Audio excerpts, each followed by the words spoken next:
Hey guys, how's it going? So, I've been talking about this ammo shortage for quite a while and offering my perspectives on it. And while I'm sure you enjoy my perspective or you wouldn't be here, sometimes it's nice to listen to somebody else, talk about it and give their views. So, in my last live stream, I had a guest on named Matt Christiansen, fellow YouTuber, great channel by the way. And I'm just going to take a quick excerpt right here of our live stream where him and I are talking back and forth about both of our perspectives on this ammo shortage and how we look at it with the current prices, supply and demand, and all that good stuff. And it was a great stream, so I definitely recommend you guys go back. I'll leave a link to that down in the description and watch the whole stream. And definitely go over and check out Matt's channel. And I'll be over there watching it this next Sunday night, hanging out in the chat. So hopefully I'll see some of you guys over there. So real quick here, I had it in the title, and here's what's going on. And this is what really sucks right now. So we have the chaos in the streets, quite literally. And people are realizing they need to protect themselves now. And we have something going on where people are buying record numbers of guns and ammo. And people can't get ammo. There's a huge ammo shortage. Yeah. So you're finding it being sold for like double price, even triple price. And I'll tell you real quick my context, and I really want your opinion.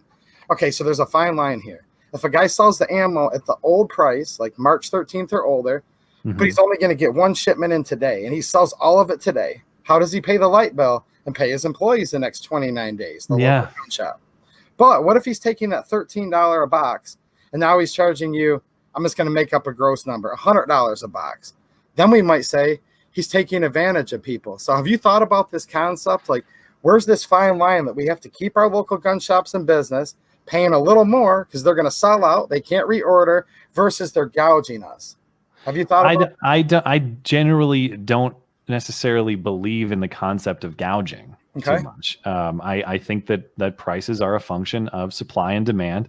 Unfortunately, right now, we are in massive demand, obviously, and potentially short supply. But the point is, if you don't want to pay $100 for 20 rounds of whatever, I don't know, it's shopping for 300 blackout because I can't find any. That and 9mm, obviously. I was trying to find some on Saturday, and the best I could find, I did find some subs for like $1 a round, but I passed. I was like, oh. You need to sub to my channel, dude. I just did an on-the-spot live stream where AIM Surplus had 300 blackout really cheap, and I blasted it, so I can help you. Well, that's the thing is I just need like an emergency supply. That's the one that I'm missing that I'd love to have. But that's the point. Like, I went to that store and their price was like right on the border of what I would consider reasonable.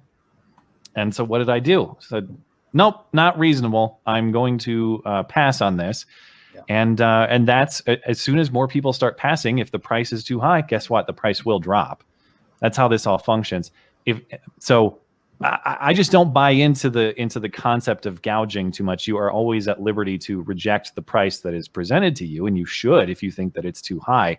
The other, I know that this is at some level a necessity. Like, it's crazy times. You want to have it. Let's say you have none, and you want to have at least an emergency supply in case things keep getting worse. I understand that that's a tough spot to be in. So I would encourage people who are in that spot to shop around. Ammunition can still be had. Just be patient and diligent. You can find it. And the other thing I would say is, remember this whole episode between coronavirus and the riots and all of this. Once things return to normal, and hopefully they will, buy a supply over time. Even if it's just going to the store and buying a box of 9mm every time you go there, like once a month or something. Just always have a supply, whether it's food, whether it's ammunition. We used to call these people crazy preppers and stuff. No, it's called self-reliance. And hopefully we can get through this episode between the virus and the riots and realize that self-reliance is a good thing, and not put ourselves in this position where we're panic buying everything and driving up the price. Then it's a non-issue next time around. So I know, people who don't like that answer. I know there's a lot of people who are in the spot of like, well, listen, that's easy to say when your ammo supply is stocked and mine isn't.